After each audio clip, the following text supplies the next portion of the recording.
Welcome back to episode 28, Lethal Weapons Podcast. Myself, Tommy. We've got Joey with us. Hiya. Mike Carter. Hello. And a special guest, the UK's #1 Peter Kay tribute act, Simon Mark. Hey. Morning. How are we? I'm alright, Yeah, all good. Good. Bit tired, but I'm alright. Yeah, you've been doing a lot though, haven't you? Yeah, so obviously the last two nights, so I had So Saturday night was sold out in West Brom. Friday night in West Brom, sold out, and then last night was in Widnes. So not too far away, but it was still a tiring one. Yeah, looking at your schedule when we was obviously trying to get you booked on to come on. It's so full. Like, fair play, mate. Like, Yeah, I think obviously with him coming back out and going back out on tour, it's obviously, I mean, I was busy anyway, but obviously with him coming back out. Is that what? Because we were saying that. I wonder if it's impacted, because obviously he did tour for ages and ages, didn't he? He cancelled the tour famously, didn't he? And then we were thinking, would that sort of take work away from you? If that makes sense, but it had the adverse effect. Yeah, that's what's weird. Yeah. I wouldn't have thought that. Yeah. We were taking bookings actively. I always say we because obviously it's very much me and my wife kind of. Yeah. We've got it's the business together. But we were sat there and we'd just come off a couple of gigs. I think we were either over in Spain or something. It was either Spain, yeah. And we come back. And we said, we just want to have a night off. It was the first night of I'm a Celebrity. Yeah. And we said, we just want to have a couple of glasses of wine, just get a takeaway, whatever, chill out and watch the telly. And famously now, that was the first time that the first lot of adverts within I'm a Celeb, he come back on with a roller carpet in his hand and announced that he's come back. Yeah. And we said, we'll just have an early night, go to bed. About 3:30 in the morning, we went to bed. Because the phone just went off and just everybody was... Yeah. I mean, a lot of people were ringing me asking for tickets. I'm like, I can't get any tickets for it. I don't know what you expect, but yeah, it's definitely done the adverse effect. Yeah. Wow. So had you done stand up before you got into the tribute sort of world? So going back from the beginning, then I tried my hand at stand up. I went on a open mic night, but the open mic was for if you wanted to do poetry, maybe an acoustic song, if you wanted to do... I did the same thing, that's why I'm laughing. Yeah. If you wanted to do 5 minutes stand-up or 10 minutes stand-up or whatever. And I said, I would, I've come along to do, I've got 10 minutes worth of material. And I came off, and the guy said to me, he said, you actually did very, very well. For somebody that's completely green and, never done it before, you kind of held your own. He said, but unfortunately, you're not going to really shake that look off. He said, because your mannerisms and your face expressions are too like Peter Kay when you're on stage.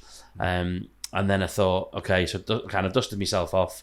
Not dusted myself off, I took it as good criticism, really. And then I actually booked myself in for a 15-minute slot on a proper comedy night. And I went along again and I got exactly the same feedback, but only this time the guy said to me, unfortunately, you're starting off in the lowest part of your career, learning early days. He said, you're always going to be compared to somebody that's already made it. So it's going to be very tough for you. He said, because you're always going to get compared to him. People will automatically just think he's just trying to be Peter Kay. There's a lot of imitation comedians out there, I think, not fully fledged and have gone out as a tribute. But I do think there's a lot of people trying to be somebody else or within that style. And he just said, unfortunately, you're just going to have that label on your back wherever you go. So I left it for 4 years. Did you? Wow. Yeah. Wow. I didn't do anything. I just... Did you practice it, though? Yeah. Yeah, so I always remember, I got a friend who does Freddie Mercury. And he's brilliant, but he said, he used to be like, his missus would come back with the kids and he'd be in the front room, like hoovering the floor in his underpants and stuff. And he's like, what's going on, boy? I do that. I'm trying to be Freddie Mercury. He was doing it in his wife's clothes, though. Yeah, but he said he sort of hid it, if you like, for 12 months until he got confident enough that he was good, and then that's when he started. But he does really well out of it, Yeah, I want to tell everybody is that when I had to approach my wife and say to her, I've got this idea, I can't say that it's like when somebody comes out if they're, if they want to tell their family that they're gay, and they want to come out. I can't say it's like that because I haven't done it, but I think it would be similar because I was stood and I was nervous. I was stood at the kitchen for. I tell my wife I want to become a Peter Kay tribute. I just thought I'm going to tell her. All your family turned against you. Yeah, all my family. My nan didn't text me back. That's it. Son of mine.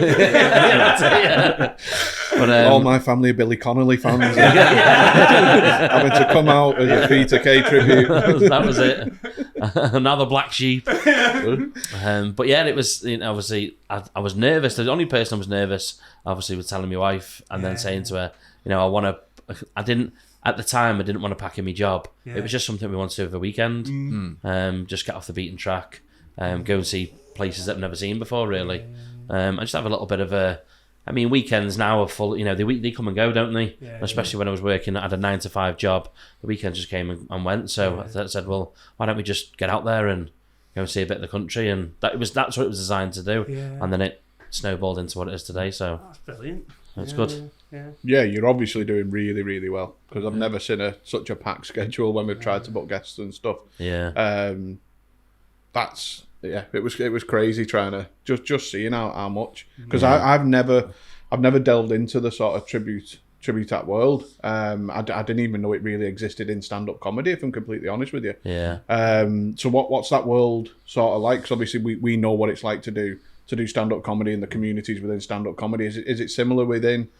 I think it's very divided. I don't think there's a lot of. I call them full fat comics. I know it's a bit. I think he coming from me calling somebody full fat. But, it's a bit rich coming from me, but I just like to call them full fat comics, and that they don't. It's not liked at all. It's not well received.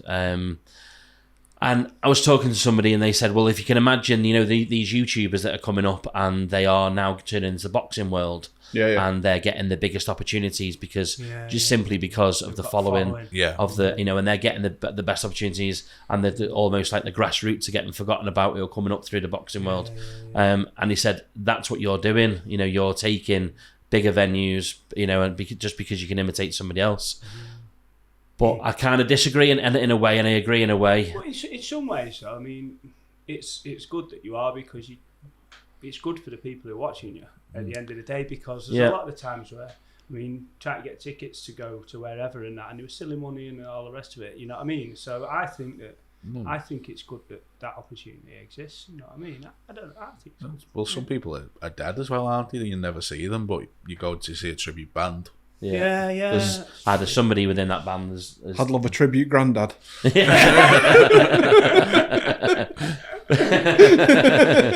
It's not just that. Obviously, you're dead right. Obviously, there's definitely a market there for it. But I would always say to me that I'm in a tribute world, and I will always be for as long as I'm doing the job. It's not like I want to come and take somebody's spot at the Apollo. I'm not trying to be. This podcast could, take off and be number one, with the hard work that you guys put in, and it take off and do something else, and you could be the next people on at the Apollo. I'll never achieve that. I will always be pigeonholed as what I am, which is a tribute. I still think that it's still, but not taking any. I still think you've got to do what you do. You still stagecraft. It still be, you know what I mean? I think. It's dead hard, whatever you're doing. You know what I mean? And I think it's great. It's not talked about, but there is definitely at least 2 circuits as well. Of like, I don't know, I'll say proper comedy for lack of a better word, but then there's the old school circuit where you get just gag tellers who can't get booked. So that's not can't get booked, but don't. That's me kind of counter argument is that the people that have really seen their arse with this, kind of. I would say to them that there's a lot of people out there that have never written any material in their life. They've never put pen to paper. They've got no thoughts of their own. It's just joke books from Amazon, Google, old school comedians. You might read your Des O'Connors, all the rest of it that they've taken the material from, and they've got a bit of stagecraft, but they're just literally repeating what somebody else has said. Again, rich coming from me because I'm doing somebody else's act. But it's not verbatim of what Peter Kay says. Well, for me, there shouldn't really be there'd be no issues from the comedy circuit to the tribute circuit, because we're never going to impact each other's career. No, and that's Do you know what I mean? I'm not, Like- and this is I wouldn't like to impact anybody else's career. It's never going to happen, is it? So why not just let people do what they're doing? Like, What one comedian said, I would rather learn how to do. I'd rather learn how to do yoga just so I could bend over and lick my own arsehole than go and see a Peter Kay tribute. wow. I took it as a compliment. So how did you? So basically, you were told, right? Your mannerisms like Peter Kay. So what did you do from that? How did you go and like study videos or were you a Peter Kay fan before that? Massive Peter Kay fan. Was you? Massive Peter Kay fan. Yeah. I was always into Lee Evans. Yeah. When I was growing up, and then it was actually my brother that said to me, "You like Lee Evans?" He was one of my favourite comics. Yeah, have a look at this fella, and it was Top of the Tower, and then watched that, and then obviously was a big fan from then, and then it was edging on lockdown when I first done it. Oh, was it? So I actually announced I was going to do my first gig as Peter Kay. I was doing a tribute to Peter Kay, and it was on the 29th of February, right before the first lockdown hit, and everybody thought I was taking the piss because there's only 28 days in February. Yeah. So everyone said he's just joking, and I said no, I'm going to do it. I said, but it's a leap year. I said 29. No, he's just joking. He's just joking. That happened on the 29th of February, and I went on to my very first gig, which I get scrutinised for now because it's still up on YouTube. But it is my first ever performance. So how long did you do? Did you do like a full hour? Yeah. Fucking hell. 55 minutes I done. That's good going, that. Yeah, and I was mic'd because I was mic'd up because I wanted it recording because I wanted a show reel from it, and I remember being in the little kind of like dressing room at the side, and I remember being mic'd up and then physically talking to myself before I went on, and I've got my hands on the wall going, "Come on, it's all your friends and family. You'll be fine. Like, just calm. You'll be fine. You'll be all right." I had to go back out. I had to go back out to a sound guy going, there might be a bit at the beginning. Can you just skip on till I get on stage? But yeah, sorry. yeah, but yeah, I did that, and then lockdown hit. So within lockdown, I did study, obviously a hell of a lot more. I took the best thing I done was got it recorded, was I took it and I'm like, I didn't look right there, that didn't sound right. As you can all tell, I'm not from Bolton, so the accent I've got to really work on all the time, and really work and hone it.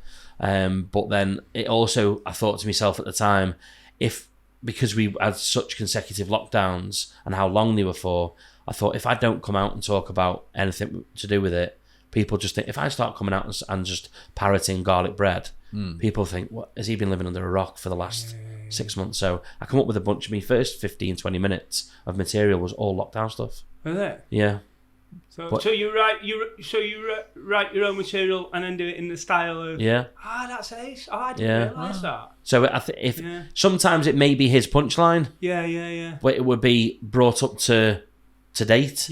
Or sometimes it will be what he said and I will put a punchline at the end of it. It's different. It's just other things like I said on about like, you couldn't, the rules were very strange. You couldn't go around and see your mum and give her a hug, but you could play 11-a-side football. It's hard to do this, not in his accent now. You could play 11-a-side football on a Sunday. That was a rule that. So then I used to say the punchline. So my mum now plays left wing. Right, and that's good. Got a bit of a cheap laugh and look, it was just right wing, really. But it's just relatable stuff that we all had to do. Obviously, I didn't go into the terms of how bad everything was and numbers and figures and stuff like that. But just all relatable stuff, And I used to say the one thing I took for granted is the hairdressers. Everybody's walking around. All the lads took to themselves, didn't they? And everyone's walking around with all these dodgy shit haircuts. And then just look at someone in the crowd. That's you type thing, and just use it to your advantage type thing. But that was always the one thing I wondered about tribute acts. Like anyone, not just yourself. Like, do you ever want to throw in your own stuff? And obviously you must do. Yeah, I'd say now it's becoming more sort of a 70-30 split. Yeah. You've got to be able to do the iconic routines that he does, that everyone knows and loves. Otherwise, that's why they're there, aren't they? Yeah, that's why they're there. That's what they paid for. But to bring a lot of the stuff in now, I'd say the first 15-20 minutes is, I wouldn't call it exactly my own material, but it's a lot of things set up to do the what I've wrote and stuff like that. And then that's great. And eventually, what I'd like for it to do is for it to push out and become my own entity. Yeah. My own comedian, really. But do you think that if you were to go back now and do stand-up, as you initially wanted to do with that material that you wrote, would you be better than that now because you've got that confidence of doing what you do? So if you were to take your own, what you know, when you said you did that first gig and the guy said to you that, you know, you got those mannerisms, if you've done that, do you think you could make that work now because you've got that confidence? Because it's all about confidence, I think, isn't it? Yeah, 100%. I agree with you. I think looking back at what I said material-wise, I learned from what I've learned now. I would change the material. Yeah. And I knew now that like what I went and said for my, you know, for the first show, if you like, the first ever thing I did in stand up was too long. Yeah. If we've got time, I'll tell you what I said. Yeah. Go for it, mate. Yeah, go for it. Yeah. Basically, when we all left school, it was never designed to do this, but what happened was we all fell into a trade. So I was a car mechanic for 20 odd years before I did this job. A mate of mine does flooring, another one's a plumber, another one's an electrician, another one's a brickie. We all had trades. And we never set out in school to do this. No one sat around a table and said, right, we're all going to go and do this. One of my friends is he's a bedroom, bathroom and kitchen fitter. And he's been there since he left school. And he's worked his way up in the company. So now he's a partner of the company. And he goes to this, obviously he's now worked his way up to when he drives around to the house, he's the one that comes and measures you up. And he drives up to this house, 4-bedroom detached house, like a Red Row estate, pulls up and the guy greets him, walks in and he's the kitchen, measuring the kitchen. But the guy's dog is going absolutely ballistic. And he's barking at his, snapping at his ankles and all sorts. And he's, you know, my mate's in the kitchen. He said, no, all he was asked about was these spotlights underneath the shelves and this, that, and the other. And he thinks to himself, you know, call your dog, do something, do anything. So he said he's measuring up now, and he said, so my mate has this bright idea. He says, tell you what, we'll go into the living room. He said, and I'll put everything together on the laptop for him. Hopefully, dog will stay in the kitchen. We'll go into. He said, opens the living room door. Dog bolts into the living room. He said, I'm sat there on the couch. He said, putting it all together. He said, dog's running up and down the sofas. He said, humping his leg. Next minute, the dog takes a shit on the hearth of the fireplace. And his mate's sitting there thinking to himself, and he's just like, this is just weird. So he spins his laptop round. He said, right, there's your kitchen. Fella's really interested. Oh, love what you've done with the space and love what you've done here and this, that, and the other. And I like how you've utilised this, you know, the room here. And he's like, yeah. He said, is that the price at the bottom? He said, yeah. He said, well, you not, you know, is there any movement on that? My mate's went, no. He went, well, I'm going to have to shop around. Said, yeah, no worries. Laptop goes down in his bag, gets in his car, thinks that's the weirdest experience I've ever been. Next minute, the fella's waving frantically at the door. So he puts the window down. And he said, my mate said, you all right? And he went, yeah. He said, are you not taking your dog with you?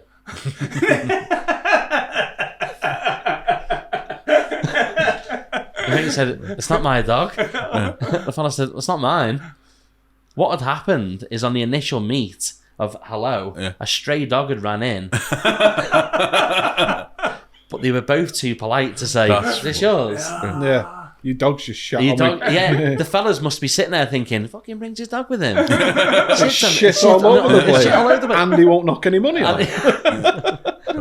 So that's Do you know what though? I was sat down I'm thinking, well, at least it was on the ark. That'd be easy to clean up. Yeah. The carpet in a nightmare. At least you can scoop it off a bit of marble. Is that a true story? True story. That's funny. Yeah. So is that what you did, car mechanic? I was a car mechanic. I was a car mechanic as well. Let's fit you out with a Volvo. Yeah, I was a Volkswagen. Well, I did my apprenticeship in an independent garage, and then I moved on to Volkswagen, then moved on to Audi, then moved on to Jaguar Land Rover. Ooh. Well, I worked on Jaguar Land Rover as well. I worked in the factory in Halewood. Oh, did you? Oh, yeah. No, everyone's got stories about that place in Liverpool. It made me do this. Yeah. I've just heard about lads coming in beat up and that and working all night but getting it wrong and causing murder. There's that much of it going on. Yeah. That there's actual drug wars within the building. Yeah. Really? Yeah. Because there's going to be different people selling to different departments and that, isn't it? It's hilarious. Allegedly. Yeah, allegedly. When you go in on a Friday, it's hilarious on a Friday because there's one cash machine, and then you just see on a Friday morning this line going right the way down the factory, doubling up on itself. Everyone at this cash machine. Ah. Yeah. When I was a student, we had one cash machine on campus that gave out fivers. So you'd just see the queue a mile long for people who didn't want to spend any money, basically. Yeah, down to the last £5 of the EMA. Always for a night out as well, never for like food. So, Excuse me. what's the best venue you've done? Where do you like? We always ask this, like, what's your best gig or what's the best venue, you know, that you personally gone and gone, this is mint here. Or like a town, or is there a anywhere? town or anywhere that's, you Because know, obviously you go all over, don't you? So. Yeah. The best one, I think, I couldn't pick a singular, but I've done a tour this year and it's on the southwest coast. So you do like Tiverton, Weymouth, Right. Exmouth, Torquay, Newquay, all of them sort of seaside resorts. I've all got pavilions and guild halls and small theatres. They've been the best thing I've ever done. Yeah, yeah. And you just think to yourself, and you know, you've got the most northern comic in a way, going the most southern place, and you think this is not going to work. But they've been the best things I've done today. I think the very much a standout one has got to be the Palace Theatre in Payton. Right. I know where that is. Stunning place. We was in Devon this year, so I know Yeah. where that is. I've not been inside, but I know where the place is. And the sound and light guy, when you go in there, is I get talking to him. He's fantastic. His name's Clive. Yeah. He's a beekeeper and he's a naturist. Is it? Oh no, that's it, you. In your underpants doing you. I'm all about that naturist lifestyle, mate. Honestly, he was on about him and his missus and saying, you know, my wife, because they go to hotels that's just for naturists in the UK. And he said my wife wasn't, you know, she was a bit nervous about getting into it, and said she had a bit of a wrap around her at first, just on her bottom half. He said that lasted half an hour. He said that was a way. He said because she felt like she was the one in the wrong, because everybody else was just so wrong. Yeah, it was so wrong. Didn't have a stitch on, so she obviously removed hers, and they got on with it. But then he's talking about his missus and obviously not having anything on. Next minute was going through sound check. She comes walking in, and she's like, we didn't know it was her at first, and she went, if anybody wants a late drink tonight, you're gonna have to speak to me very nicely. And Clive went, that's me missus. And I said, I didn't recognise you there with any clothes on. I tell you what though, it must be tough beekeeping. Yeah, I was thinking the same thing. Naked beekeeping. Does he actually do it? Yeah. Fucking Naked? Yeah. Naked beekeeping, yeah. Yeah. I said to him, what about, he said, no, he said, they'll only sting you on your lips and your wrists. I said, well, I wouldn't like to take the fucking chance. I mean, most people have more than one set of lips. Particularly him in that instance. Wow. But he's a really nice fella, Clive. I went to a hotel I stayed in. I don't know if I've told this before. Had a naturist section to the hotel that I stayed in that was in Tenerife. That was interesting. Me and my ex-father-in-law was like, "Oh, come on, we'll go give it a try." So we both. So you go through this little room. We're like, right, get your shorts off and stuff like that. And they walked in, and like the hope on the faces when we walked through, because obviously it was just 5 big, like, old men. Yeah. They were just like, women. And then we walked through, it was like, should we just go? They were like, You have to do that. Alright, mate, yeah. right. Nice that, lad. Just all sat there reading a paper. Yeah. But yeah, I'm all about that. Yeah, live for that. I like to keep things under wraps a bit. I'm not brave. I'm okay with it. Yeah. So, do you have to get any sort of like licensing or anything like that from Peter Kay to do his act, or? As long as we're clearly displaying it's a tribute. Yeah. There's been a couple of things that we've not been able to use. There's been a couple of arguments over posters, not between Peter Kay's legal team, between a couple of other people when they've used Peter Kay's actual picture, and I've had to say to them, You can't do that. You need Ah, to take right, it down, yeah. and he used one of mine, and Have you ever it's met an image. No. Has he ever said anything? Yeah, so before he came back out on tour, he did a Q&A in Manchester for a lady that needed an operation. Yeah. And he did an afternoon and an evening. And he was asked one of his questions and said, "What about your tributes?" And he said, "Yeah, there's a couple out there." And he said, "One charges more than me," which is the other fellow that's doing it. And he said, "One looks that much like me. I've got him as my profile picture on WhatsApp." That's funny. Is that you? Yeah. Oh, that's nice. He said just to throw the centre from Peter, because they look at it and go, "Oh, Peter's changed his picture." Oh no, it's not him. He said, but and then he went into a story about tributes and. I think it's hilarious, the story he tells about tributes. When he was in Liverpool, he said some fellow was trying to do impressions. He said obviously gigging in Liverpool is notoriously tough anyway. And he said he stood on stage and he said, "Hello, I'm Terry Wogan." Like that. And some scouser shouts out, "Hey mate, do Wogan." He's like, "No, I'm doing Wogan. This is it, I'm doing it." It is tough to gig in Liverpool, though. It is. You don't like it sometimes, do you? It's not that I don't like it. I don't feel like I do as well in Liverpool as I do. Like if I gig in Manchester, I do a lot better than I do in Liverpool. You've got a strong accent though, and there is that fucking idiot thing of like, "Oh, he's not from round here." Fucking idiot thing. Yeah. No, not you. I know you want that, Mike. I mean, people who are like, "Oh, they hear an accent and they just go, oh." Yeah. It's like you get it in Manchester being a Scouser. They just go, yeah. You hear the room drop. Yeah. Do you feel like you do better in Liverpool than Manchester? Absolutely, yeah. Do you put a Manchester accent on a bit? Do you tone it down? No, I can't do it. I was going to say, could you? No. I do vague Lancashire when I do my mate Elliot, where I'm like, "Oh, no room for women round here. No. But that's all I can do." It's beautiful, that, mate. Yeah. Have you seen it? Go on, do us a finger. What? What's he called, that guy that's famous from Peaky Blinders? Oh, no, I'm not just going to go straight in. One. That's so good. No. No, all right. Go on. No. Go on, quick one. No, we'll do it in a What's bit. he called? I don't watch. Alfie Solomons. Alfie Solomon. I've never watched it, so I don't know. Yeah.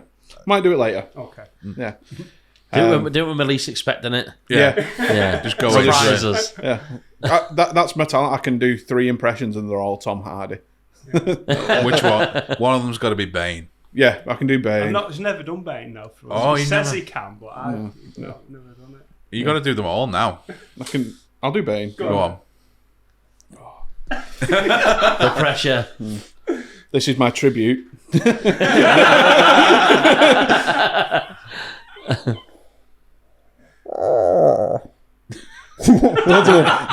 me try again. I made myself laugh. You think that darkness is your ally? You really adopted the dark. I was born in it, molded by it. Not bad. Yeah. Is that good? Not I don't even know Bane. Yeah. It sounds just like that. Is it? Yeah. Oh, there you go. You never watched Batman? It's half Batman. Yeah. No. Oh, fair enough. I've seen the old one. Yeah. You know, No, it's like not the most recent, but one of the fairly recent ones. I don't watch it. There you go. Yeah. The old ones. Yeah. With The old with one. Kapow. Yeah, up on the yeah, screen. they were the proper ones there. Yeah. I'd have that car as well. That was a best car, defo. That's the best Batmobile, I think. Yeah. Which one? The Adam West one. The Adam West one. Oh. Yeah. Batman Forever had the best car. You've been Was it Batman insurance Forever on- or Batman Returns? Insurance on that thing. Michael Little bit Keaton. on wheels. Michael Keaton. Yeah. Michael Keaton's Batman Yeah, car. that's this. Well, he did the first 2. Yeah. Yeah. We're just getting into Batman now. Yeah. That's okay. Lean into it. I love it. Anything to talk about dinner. What's your other impressions other than Peaky Blinders? So I do That's the best one. That. Yeah. the Alfie Solomon one from Peaky Blinders and I forget his name. The one of the Crays. One of Oh, the yeah. twins. I can't remember. Yeah. Is it Ronnie? The one who's I got think the crazy one. Reggie Ronald. Reggie. Yeah. Yeah. So I watched that film recently. Yeah, Not bad. from Legend. That Yeah. little monologue he does in Legend in the pub. Which one? Shootouts. Oh, yeah. Shootout. Yeah, that one. That comes up all the time on fucking Facebook Reels for some reason. Yeah. I have no idea why. Well, that's Yeah. our quick Do it on next week's Is that episode. our what's it then? Is that our thing in it? Is it our question? One of our questions in it? Oh, Oh, meat is gone. yeah. About top 5 Facebook. What was it? Reels. No, don't get me started. That one. Oh, is that? Okay. So yes, Simon, we have in the pod we have a couple of different sections that we do. We'll have a top 5 on a certain subject. We don't get me started where we have a little bit of a rant about certain subjects, and then we finish off with the merto list. So yeah, if you want to do top fives, go for it. So we've got top 5 little things that ruin your day. Oh, So nothing major, like, oh, fucking getting hit by a bus. Yeah. That'd ruin my day. It's got to be something small Yeah. that happens, and you're just like, that has ruined my fucking day. That. Has it? Yeah. my neighbour. Yeah. Small, is it? My neighbour. Yeah. Yeah, there's got to be. Why does he ruin your day? Because I live in the bottom of a cul-de-sac, which is quite quiet. It's quite nice. Humble brag. Yeah, it is. No, and I don't. Honest to God, you walk out the front door. It's very, very nice. You walk out the back door, and it's like opening the back door to Beirut. Right? It's just chalk and cheese. But sometimes you open the back door, and it's very, very, especially this time of the year when it's a little bit crisp in the morning. Do you know what I mean? And I know this is sad, but the older I get, it's like these are the nicer things in life. Yeah. And you open the door to him clearing his throat every single morning. Yes, completely with you. That noise makes me ill. And I will not do it down this microphone, but you know exactly what I'm on about. Yeah, 100%. And it's just continuous. And you just think to yourself, when you have that little, when you've been in your house, you open the back door, you've got that little strike of nature. You might hear a little bird tweet or something. Do you know what I mean? And then it's just overcome by this. That noise. Yeah, so And he does that every morning. So you try to do a Bane impression as well. Every time I open the back door, it's almost Well, he doesn't sound like he's got long left, mate. Yeah, I don't think you'll have to put up with it for much longer. No. But yeah, 100% that would ruin my day. That can go in the top 5 without a doubt. People doing that noise. Yeah. I think when the lady spells my name wrong when I buy coffee. What? That's so middle class. Number 1, you're dyslexic. Are you just not seeing it wrong? Who's Geo? It's only 4 letters. Joe, you go by Joey, don't you? Oh yeah, Joe. Joe sometimes. Joe, Don't like well. giving me full name away, in case people. Well, fair enough. I don't know how they'll work it out from Joe. Yeah, or Joey. Probably. He's probably called Ben. So someone writing your name wrong on why would that ruin your day? Because you like to think that because you go and you say I love you, all right, have a laugh with her every day. Hi, yeah, coffee. And it's like impersonal because you don't know how to spell my name. You think you've got more of a connection than... Yeah. You think you go in and she knows exactly who you are every single time. Like a strip club. Yeah. She wants to marry me. I know she does. She makes me sit on her hands when she serves. The coffee shop idea. One day I'll take you away from all this. Did he just ask you for oat milk?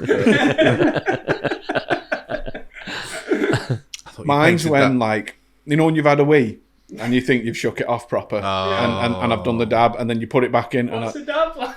that wasn't a dab joke. That was a salute. I got you in this. It's illegal in some countries, that. Yeah, if we can clip that for the trailer. Because I don't wee in a urinal if I go public You have to toilet. sit down with? No, I just go in the cubicle because I think it's weird. What? Weeing next to somebody. If someone came in and started having a wee next to you at home, you'd be if like... they didn't know my name. I just wouldn't... So I go in the cubicle. I'm the same. And not only that, because I like to dab my willy with tissue. No, it's hygienic, innit? So I use toilet roll and I make sure I clean it fully. But then you put it back in and then and then you get a little bit of dribble. You're like, oh, for fuck's sake. But can't you helicopter it up and... I can't helicopter it. It's just going everywhere then, isn't it? It's going I used to be the everywhere. same. Yeah. I couldn't stand next to somebody until I had to use so many service stations. Yeah. And then you shit out of luck then. Yeah, it's awkward in McDonald's. If I go for a wee in McDonald's, and I'm just... Because there's always only one cubicle in the blokes and I just stand there waiting. Yeah. Urinals are empty. And people are coming and going, are you going to... I'm like, yeah, I used the toilet, mate, like an adult. I haven't got this weird fixation. And they're like, "No, okay." So they just go and piss at the urinal. I'm just waiting. But then you're always waiting for someone who's in there having a poo. Yeah. Yeah. And there's nothing worse than going in. So No, I don't even want to talk about that. What about you, Mike? Well, I used to go to a club called Crazy House in Liverpool, and What a club. oh, you know, then you'll know K2, that toilet. I had the door, but it didn't lock, so you'd be like that. You'd have to wait to get the cubicle because it was a fucking nightclub, so that was horrendous. And I'd always come out the floor underneath you as well. Oh. So I remember some fella was absolutely wankered lying in the urinal trough, and I just watched it drain from what I was doing. And his girlfriend was trying to get him up, and I went, "Oh no, I've just I'm with Tommy. I can't." Thing that annoys me is my headphones not being charged when I get on the bus. yeah, I'm feeling that. 'Cause I've got this set of headphones. My uncle enters competitions like a madman, so every now and then he'll turn up and go, "Do you want this?" Because he doesn't use modern technology or whatever. And I'll go, "Yeah, why not?" And he won this set of really nice wireless headphones, but they talk to you when they're running out of battery. So you'll put them in and it'll go, "Battery low, charge on time." And I was like, couldn't you fucking give me a few more seconds of music rather than telling me this? Yeah, if you're talking to me. Yeah, you're wasting energy. Yeah. But there's nothing worse Is than it a lady's voice? Yeah, it is. Yeah, it will be. I can't change it either. I've tried. But no, you get on the bus, it's like the fucking kids are screaming and that, and like, battery low, charge on time. I remember my mate went to... And I've got a case that's supposed to charge them, but it never fucking works. Yeah. Remember my mate went to America, Los Angeles it might have been, and he had sat-nav in the car and you could change the voice on it, and he had Snoop Dogg, and he says he got lost in his dead, like, dodgy sort of area, and it's going, "Turn left, motherfucker." But he couldn't turn it off because he didn't know where we were going. That's It was a funny. nightmare. You know what else ruins me day? No. And when you're wearing jeans, like you've got jeans on today there, Yeah. and you stepped in a puddle, Yeah. and it starts rising up the jeans, and you can feel it on the back of your leg. Yeah. You can just feel the wet on the So back you've of got your the leg. warm and the cold at the same time. Yeah. So I'm dribbling. Yeah. I've got puddle water leaking up the back of my leg. Soggy socks got to be worse than that. Yeah, soggy socks is 100% will ruin your day. Yeah. Stepping I in a think puddle. that's, yeah. Your shoes letting in. Especially Yeah. if you've got a puppy. Yeah. Glitter. No, yeah, you know, if you get glitter on your hand. Actually has damaged quite a lot of people's lives, hasn't it? Glitter needs banning. What? Gary. Yeah.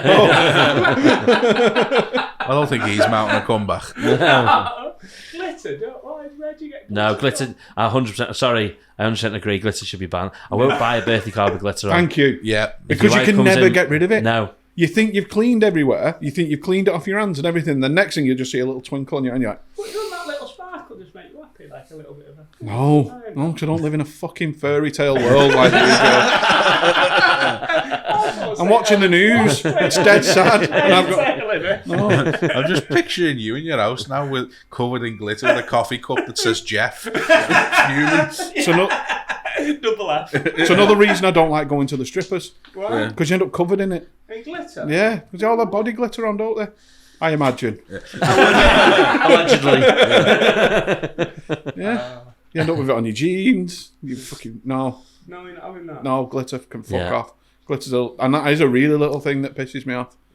Because it's dead small. What about pouring a bowl of cereal and the milk being off? Or a cup of tea. Yeah. Just seeing it floating at the top, you're like, Soul destroying. But when Yeah. you've had that first mouthful, and first off you're like, oh, that's really like nice Frosties or whatever, and then you get the, Yeah. no, you get that and sour it's taste. You always never have enough cereal left as well. no for another bowl. Yeah. Yeah. Even if you've got the milk. Would you just power through? No, never. No. I couldn't. It depends how off it was. If it had gone like yogurt, then no. But there's a chance I might just water it down a little bit. I don't like wasting cereal. No. What's your favourite cereal? It's a big question, that, Joe. Yeah, we'll need a full episode on that, mate. Okay.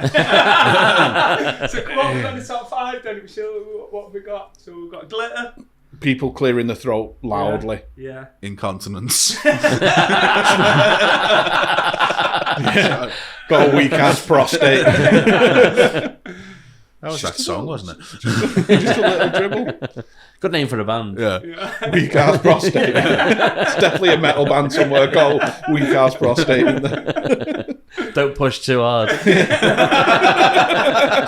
12-inch.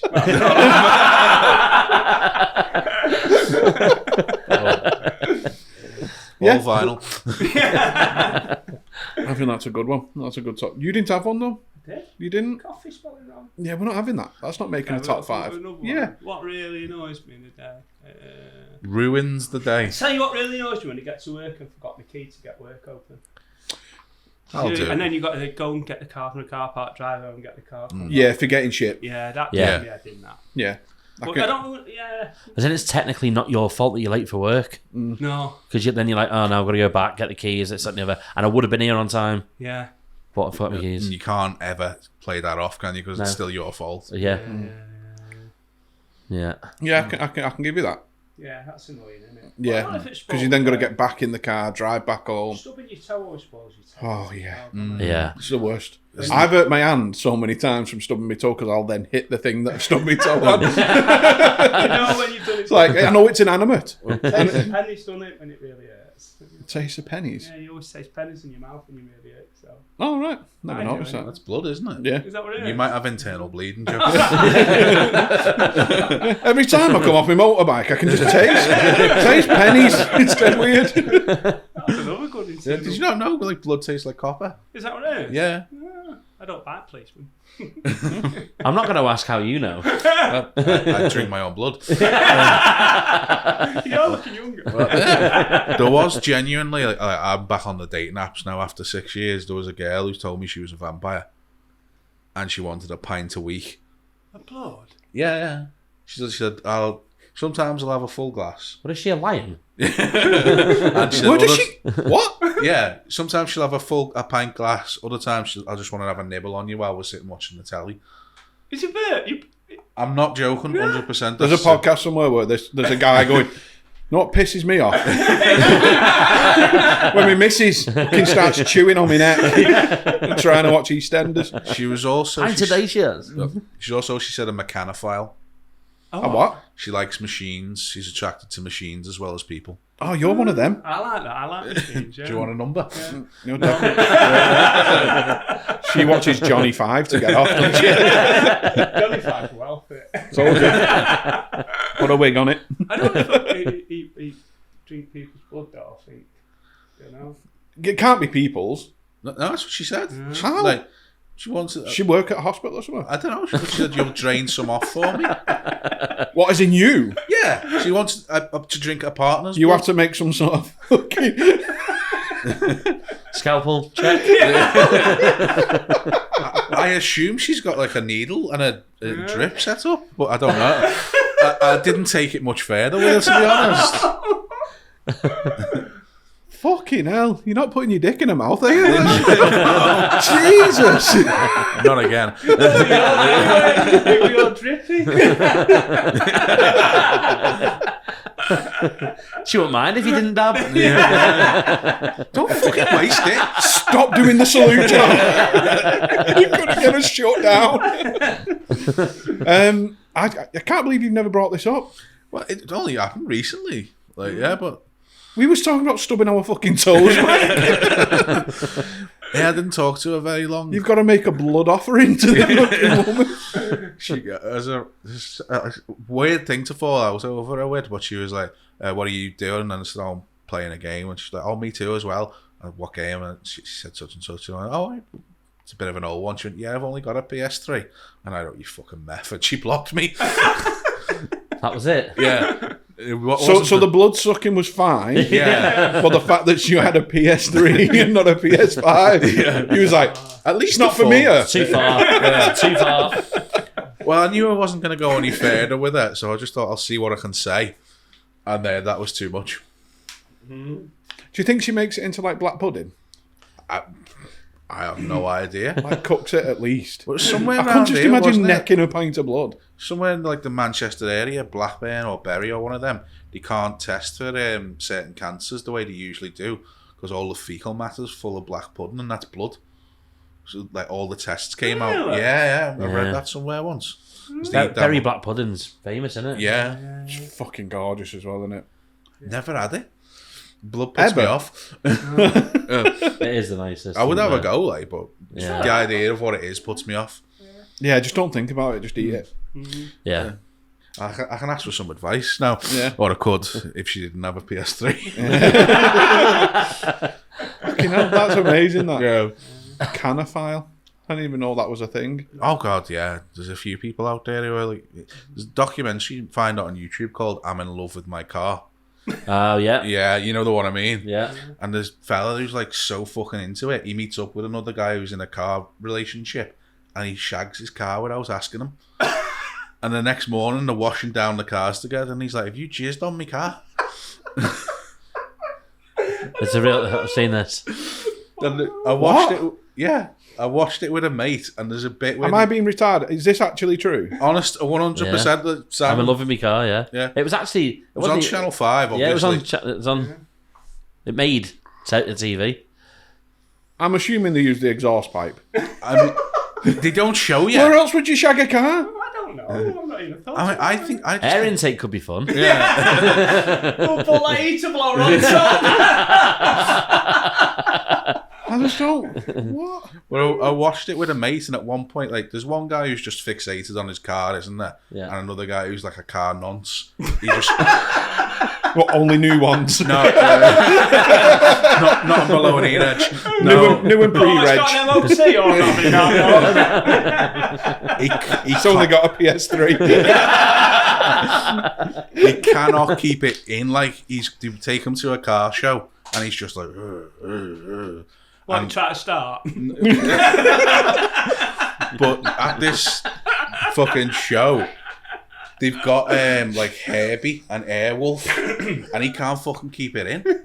And he says that, like, when no one was in the room, he had to go with Airwolf. And I'm watching Airwolf it. was an helicopter. Yeah, I know, but apparently he couldn't resist. And I'm watching it with my mate, and he goes like, he's cheating on his bird as well with all these other cars. Would he not got a bit of a complex with it being a bigger chopper?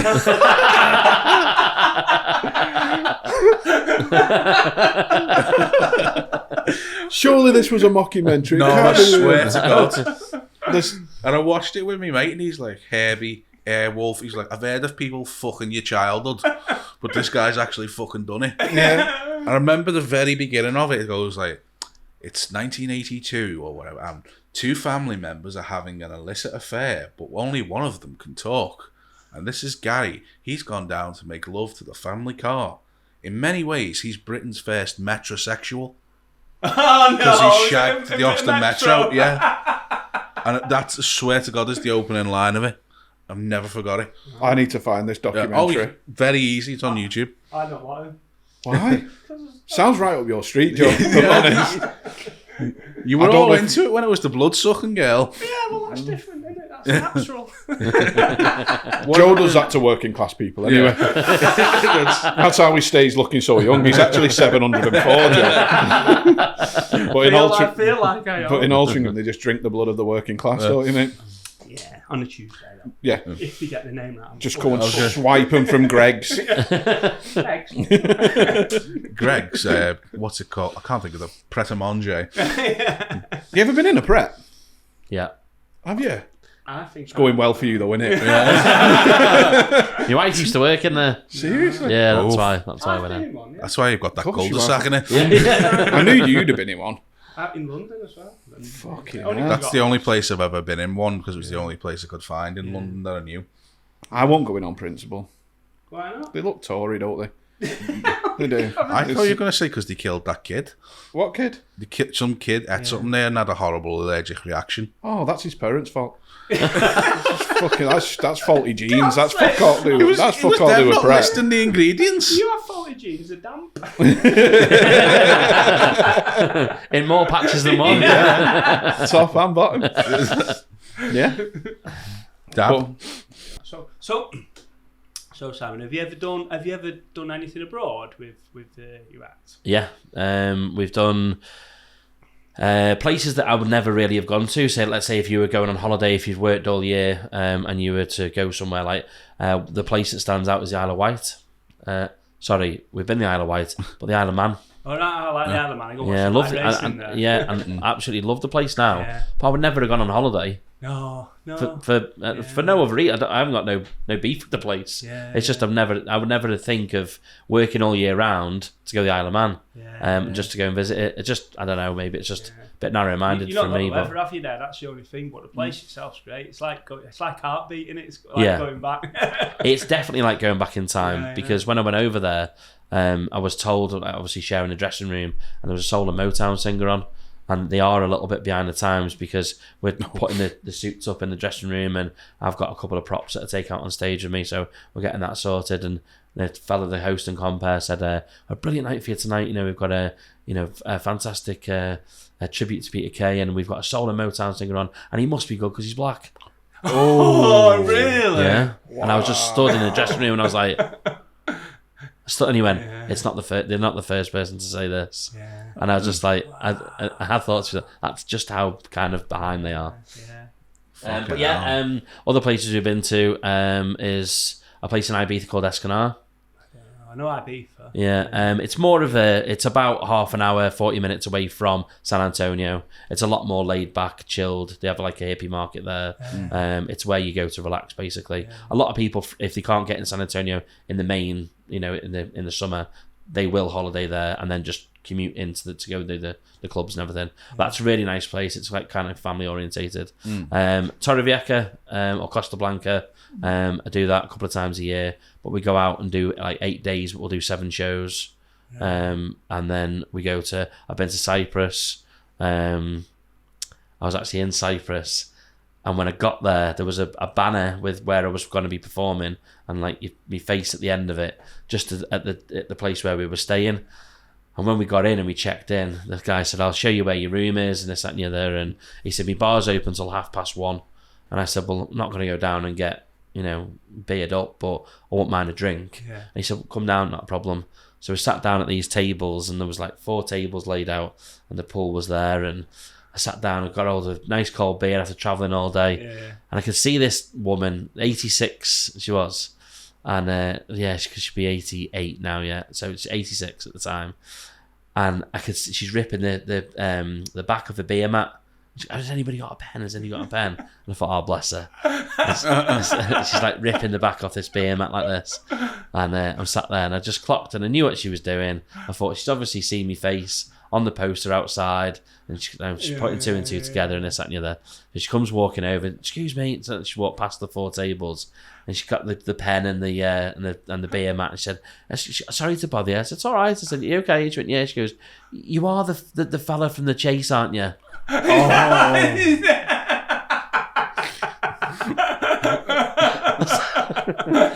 I said, "You mean the beast from The Chase?" She went, "Yeah." No, Paul Sinner. That's what I said. I said, "I'm the Dark Destroyer." So that was Cyprus. Did you sign it? Signed at the Beast. And then he's done weightlifting now, hasn't he? And then Bella Medina as well, or Costa del Sol. But we go over there 2 or 3 times a year, only because a friend of mine's got an apartment, so it works out not quite nice. Got some friends out there, and because the bars are smaller, you can almost treat it like if you've got anything new that you want to try and do, because you've kind of got the buy-in from the customer, from the people going there anyway. If you wanted to try something new, instead of people paying, having an invested interest and wanting to see a Peter Kay tribute show, if you think, I've got some new material here, I want to try it, that's where you do it. Well, that's where I do it. Yeah, that's cool. You kind of get away with it. So is it mostly like expats? Or do you get like, because I always, it's a funny thing, but I always remember like Mr. Bean was always massive everywhere because there was no language, was there? Everyone got it, didn't they? So, but I wondered whether, do you ever get like, not national, what do you call it, like, I'm going to say foreign people, but it sounds wrong. Yeah, I know what you mean. Internationals. Internationals. Does it translate? Yeah. There's been times where when we first went over to Torrevieja, and the very first bar that I did, was a table and they were just laughed at the wrong times. Right. And it was like the lead up towards something, and I could hear them laughing. I thought, I don't know whether they're laughing at me or with me, or whether they're not getting it. And they were from Sweden. Right, okay. So they just Do said... you think you'll get that more as a tribute act, though, because they know what's coming? Like, if they've seen... Yeah. If they've seen, like, say, Top of the Tower. Because they know what that's leading to. They're like, oh, I love this bit. Yeah. Do you know what I mean? You do get a lot of that anyway. And to answer your question, there's definitely that element of it, because they've seen it and they're like, oh, because that's what the show's designed to do. It's not designed for me to go out there and just parrot what Peter Kay says. It's meant to, for everybody in the room, do you like Peter Kay? Right, everybody sat around and said garlic bread, and it's a celebration of what he's done. So it's designed for us to have a laugh, not me sort of telling you what what you already know, type thing. So definitely there was that element of it. But they just said at the end of it, you just looked funny on stage. I get a lot of that. Yeah, you just looked funny in what you were doing, so we laughed. So we didn't understand what you were saying. Yeah. Said we don't understand English. Never mind that accent you're trying to put on. Yeah. Wow. So we said you just looked funny in what you were doing, Do you so ever we put laughed. the accent on just going shopping at Tesco or whatever, and then you'll just say it as a... Only if there's a reference. Yeah, right. Yeah. So if we pull up and then you'll see a guy in the car park running, and my missus automatically sort of give me a bit of a nod, and then you start, bloody car's gone, bloody Shearer, and then you start CM, fucking hell. Yeah, that's been so long since I've heard one of that. But you start going into stuff like that, or there's quite a lot of references and stuff like that that you just, because obviously Peter Kay is very everyday, isn't he? Everything is everyday life, and a lot of it's relatable. So unless there's something there, or especially with the songs that come on, because we do the misheard song lyrics. If a song comes on the radio, do you do singing? Could you sing or? No, sorry, no. I'd take that back. I sing one song very badly, but it's a joke. I sing, love.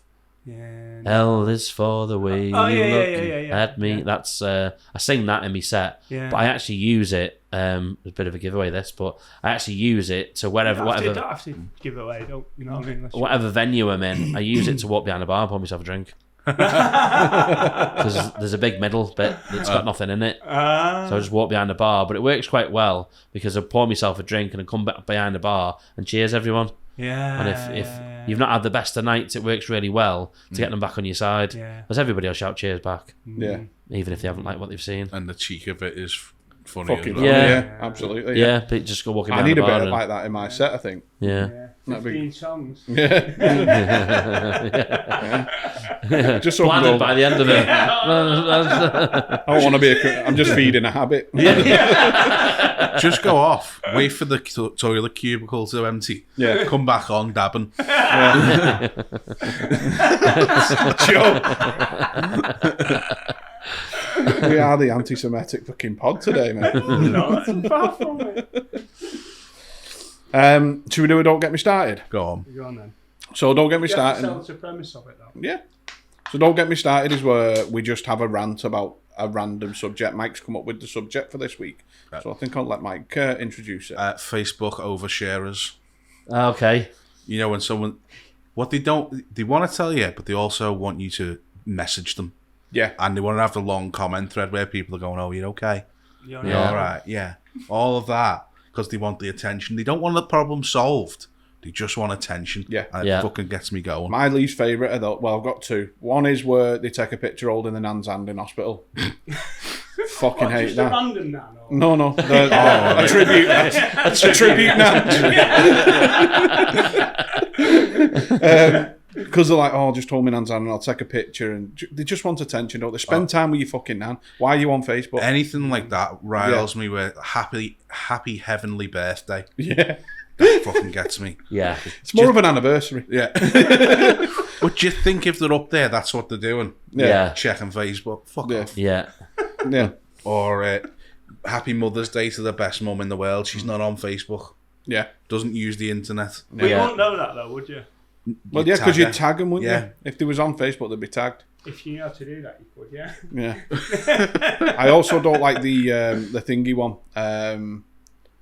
I'm having a break from Facebook. I'm leaving Facebook. Just me and the kids from now on. That's all I need in my life.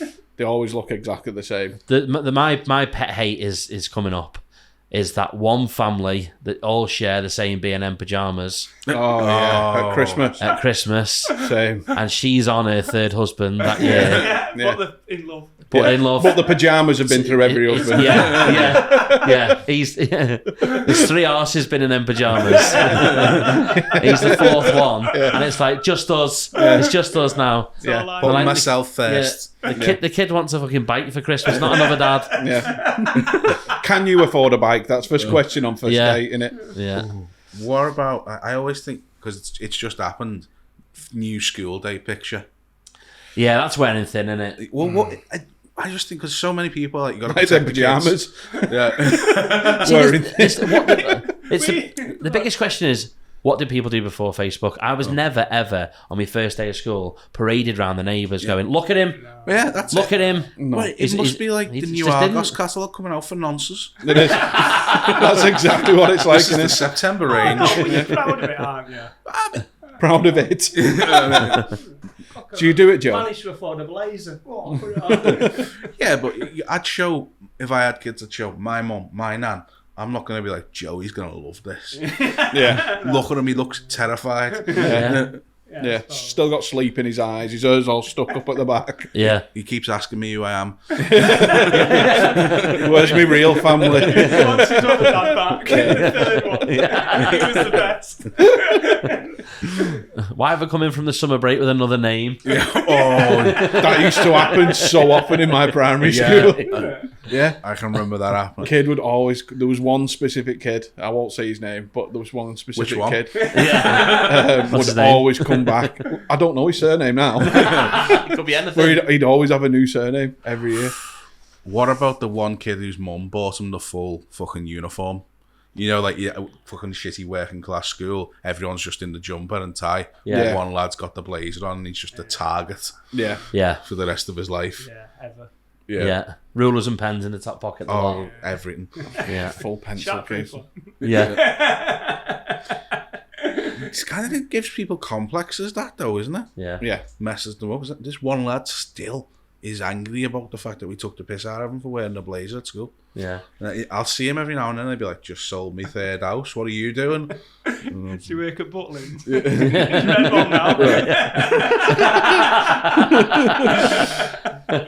Well, I proper got him because I was like, I've been up all night, probably on games or something, and I was going to McDonald's for breakfast, and I was like, you haven't just sold your third house because you're coming out of McDonald's as I'm going in your fucking uniform. You're still wearing a uniform, bellend. Yeah. I'm not into Facebook. No. I think it was okay, and then the middle age took over it, didn't they? Oh, yeah. Hope you and the family are well.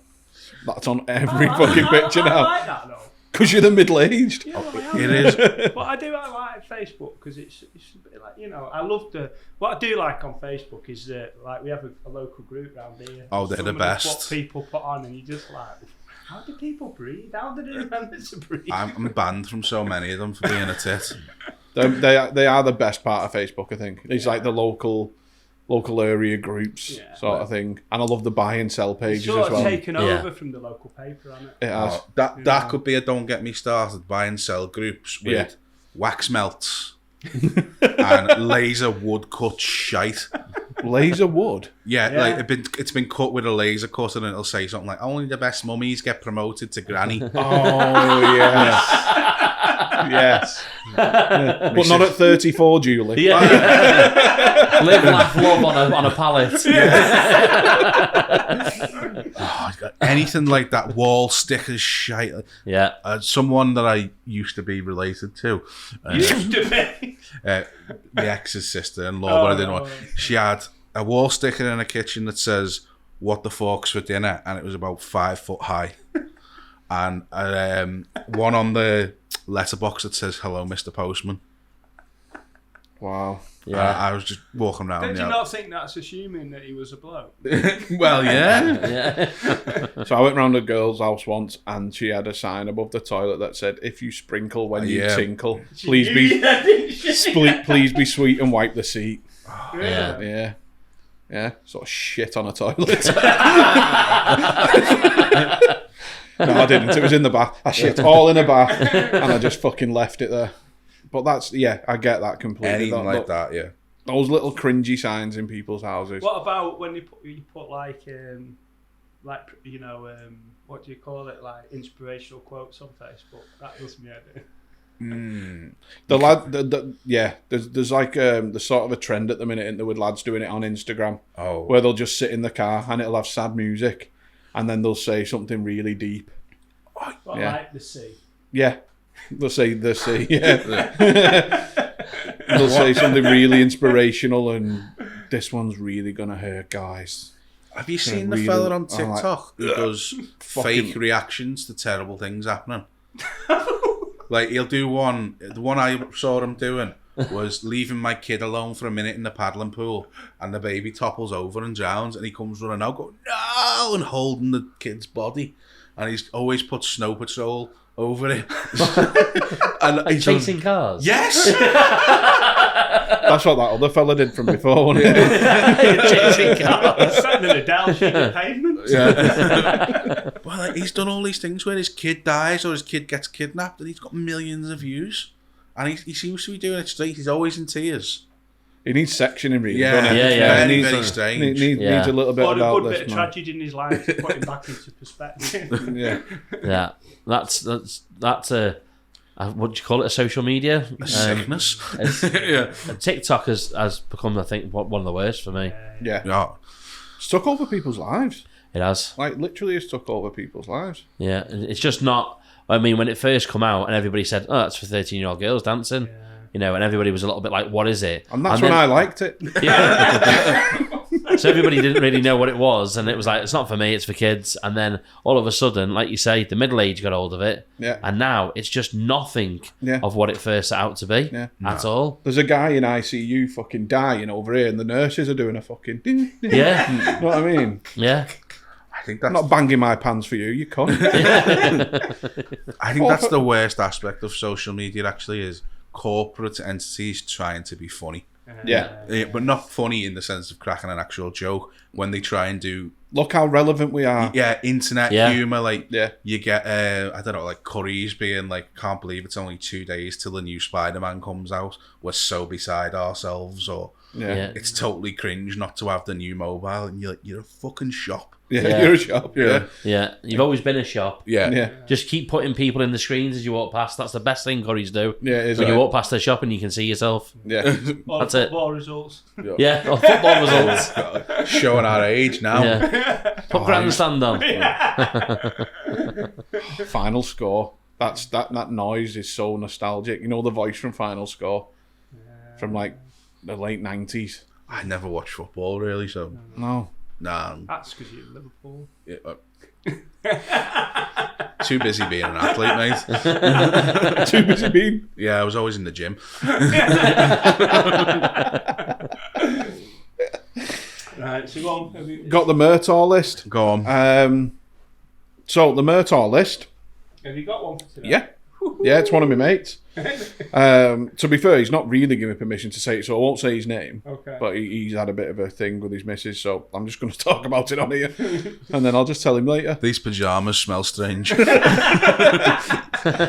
always has to date someone the exact same size. Do you know where I can get an exhaust for 1984 Metro?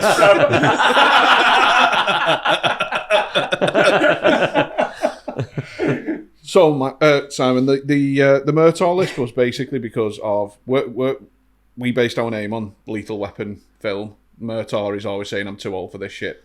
So that's what the whole thing about the podcast was. Me and Joey, we're too old for this shit. We're too old to be doing a podcast, too old to be doing stand-up and stuff like that. So the merto list is what things people are too old to be doing. Right. So my mate's in a bit of a thing with his missus at the minute where she won't... He's like, oh, she's gone off sex, she's gone off this, she's gone off that. Because he collects things from movies. So, like, memorabilia, little figures. He's got a room that's got all posters up, movie posters and all that sort of stuff. He's really, really into it. Whereas T-shirts that are always, like, movie folk. Mm-hmm. So, are you ever too old to be into that sort of thing? I suppose it depends what it is. It's sort of like the geek universe, isn't it? Do you know what I mean? You're right, I didn't give you permission to talk. Because I was like, yeah, little figures, yeah. But the thing is, so do like I'm into that. I love all that. I've got fucking horror film T-shirts and love all that sort of stuff. I love a bit of movie memorabilia, and I think that. So It just depends what it is. So she's basically saying it's a bit of a turn off because but if she's not shagging him because he's got Star Wars figures or whatever, then it's amazing that you went straight to Star Wars because it's so true. Because it's so fucking on the money. There's more to Star Wars figures than that, isn't there? Do you know what I mean? It's nothing to do with Star Wars figures, but it's a turn off, obviously. I think the question is, was he into this stuff before he got with her? Yeah, he's always been into then this she sort knew of what stuff. she was getting into. Yeah. Is he harming anyone? No. That's just misses. Yeah. But do you think, not specifically for him, but do you think you're ever too old to be into this sort of stuff? Because they say like blokes never go. Stuff, don't you? I think what you said for me, right? Because you collect stuff anyway. You collect motorbikes or you collect. Yeah. You know what I mean? It's I think blokes just like that sort of thing, don't my they? mates into BMX bikes, sold BMX bikes. They're worth fortunes now. Yeah. Like, you know, look, it's just what you want to do, innit? I don't think you're too old for it. I just think, like you say, if she's using that as an excuse, she's banging someone else, I think. Do you reckon? Yeah. See, I'm with you. Yeah. I think to myself, he's not hurting anyone. It's not wrong what he's doing. No. And you watch her change a tune when they both get to 65, 70 years old, and all their memorabilia things are worth an absolute mint. Yeah. Fortunes. And you watch how interested she is then. Yeah. And how much of a turn on it is when the bank balance is going up. I thought you were going to say when she starts buying them plates. Yeah, what is that? Yeah. Girls collect stuff though, don't they? Yeah, ornaments. Candles. Fucking cushions. Makeup, bags, shoes, Testicles for the mantelpiece. B&M pyjamas. In all sizes. Just in case. I would say for me, it partly depends on what he's into, because I used to work in Forbidden Planet. Okay. So I'm of this world. Yeah. And some of the people we got in, I'd be like, we're phoning the police on him. Yeah, don't get me wrong. It'd be weird for me to go into Forbidden Planet and buy a Hermione doll. Wouldn't it? But I mean, we used to get people buying the magic wands from Harry Potter and stuff. The one I remember was... They work? Well, no. They light up. But they cost a fucking fortune. You can get ones that turn your telly over, though. Yeah. We had this fella who come in, and we had card night, so he could come and play Magic the Gathering and all that stuff. But we had Brony night as well. We played My Little Pony, and they were generally lovely people, the Bronies, because it was just a couple of lads really who were hanging out together, and they're about 17, and then one fella who was about 56, and he would come in and buy whatever we had that was My Little Pony. He'd buy it, and I just never liked him because he was creepy. It's a bit too far, that. Yeah. Well, I remember the manager said to me, like, why haven't you displayed all the My Little Pony stuff? And I went, because that fucking weirdo's coming in and he's just going to buy it, so I've left it on the till for him. And the manager's going, no, you've got to display it. Everyone wants a chance to buy it. And seconds later, he walked in and goes, ooh, wipe clean. Because it was like a soft toy for kids, essentially, but we were selling them because the market was big. And I was fucking say, him. I don't like him hanging around these two 17-year-olds. Did he say the words wipe clean? Yes. Wipe clean? Yeah. About a My Little Pony? He's obviously dabbing as well. That was... And I think he might have been... Maybe this is just my imagination. Put gloves on to handle it. Oh, well, that's good, that. In the shop, well, in front of people. You want to keep the value on it, don't you? You don't want to... It's going to be stained anyway. Yeah. If Toy Story's real, I'd hate to be a toy in his house. Like, they're all just... You know, when they leave the room and they all stand up and start talking, all of his toys start crying. Have you seen that one where it's in Newcastle somewhere and they're all dressed up in fancy dress as people from Toy Story, and what's he called, the lad? Andy. Someone shouts out, Andy's here, and you'll just fall on the floor. They used to have to do that in Disneyland, but like people kept fucking hurting themselves. Yeah. Oh, really? People were being savages about it. They'd be like, Andy's coming. So they'd have to throw themselves on the deck. Yeah. All the characters had to hit the floor. You'd be waiting until he was just on the coffee break. He's got a fresh brew. Oh, that's what that guy must have done in that nightclub.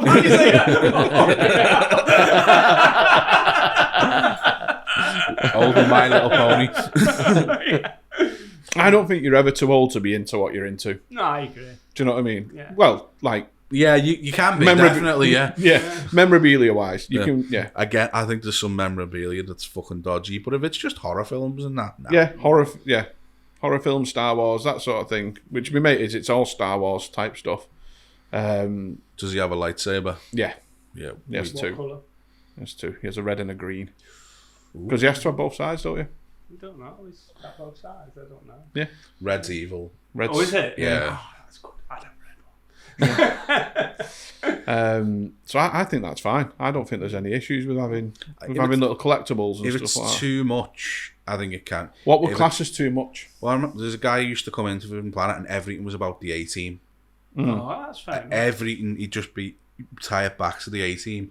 And I remember him going like, I met Faceman at this convention and he starts talking about, obviously I'm a fan of Nirvana, and for some reason he transfers over to talking about Kurt Cobain in 1992 when Kurt Cobain was in hospital with his wife having a baby. And I know the baby's name. Francis Bean. Yeah. Hey. And he gives all the detail about this. So my ears are pricked up then because I know a bit about Nirvana. And he goes, the same day Faceman was in the hospital getting treated on a different way. And I was like, mate, you just know too much about this if that's your ability to command it. It's almost like an obsession, that, isn't it? Yeah, it's when he's... it's all you talk about. Yeah, then... It was like just Murdoch, because he was always a cooler one. So that'd be his, like, if he went on Mastermind. Oh, yeah, absolutely. His specialist subject on Mastermind What would was be yours, the be? Harry Potter books. Would you really? Yeah. What about yourself? I don't know. I mean, I could evidently Nirvana trivia. Yeah. I could probably Garlic do. bread. Yeah. Possibly garlic bread. Fuck's sake. We literally got the whole fucking episode without you saying it. I stopped saying it. Have you? I stopped saying it in the thing, Yeah. and then I just got far too many people saying to me after the show, "You didn't say garlic bread." Yeah. Yeah, they want it, don't they? That's what the people want. Yeah. My favourite PK that makes me laugh loads is that one where he's at I think it's the garlic bread one, where he's at the wedding and they play YMCA and he goes, Yeah. I love that says. I thought you were going to say it was the other tribute act. Start some beef. Right, well, I think we've done. What would be your specialist subject? I want to know what your specialist subject would be. Spelling to coffee cup. Spelling on coffee cups. What about you? What would your specialist subject be on Mastermind? On Mastermind. I don't actually know. Metro exhaust. Yeah, Metro exhaust. VW engines. Yeah. Boxing. I love me boxing. Oh, yeah. All right. I'll possibly go down the boxing route. Yeah. Oh, nice. Yeah. Nice. That's cool. So, have you got anything you wanna plug for the episode? Anything coming up? We'll put our links and stuff to your stuff. Yeah, we'll Yeah, obviously just social media links. The only thing that I'd say, obviously, with 3 real comedians in the room, is that I would say, like I say to everybody else, if you are very skeptical about what I do, come and watch it. Yeah, well, Yeah. it's been brilliant. I really enjoyed it. I agree. Yeah, If it make a decision off the back of a performance. I think we'll come down and see you. You've been an absolutely brilliant guest. Yeah. Thank you. Yeah, for I've coming loved on. it. Really appreciate you coming Yeah. on. It's been brilliant. Thank you very much. Yeah. Anything coming up, Mike, that you want to plug? Nottingham Festival show. No, he's got your My Little Pony Emporium.